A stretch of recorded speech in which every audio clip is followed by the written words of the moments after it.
به نام خدایی که جان آفرید، سخن گفتن در زبان آفرید. سلام و درود به کل شما شنوندگان و بینندگان کانال امان در میدیا.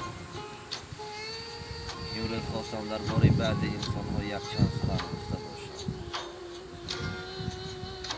روزی از مار زهرداری پرسیدند که تو برای چی همه چیزی که در نظر میبینی او را زهرآلود میکنی؟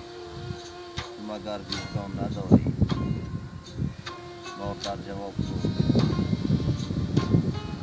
شما دیده بی وجدان تر هستید، چون که انسان ها بین همدیگر با سخن های قبیح دل یکدیگر را میرنجانید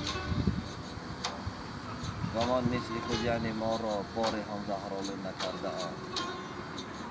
ما باید انسان ها بین خود نه بلکه یکدیگر را برنجانیم، بلکه یکدیگر را خرسند کنیم، دستگیری کنیم.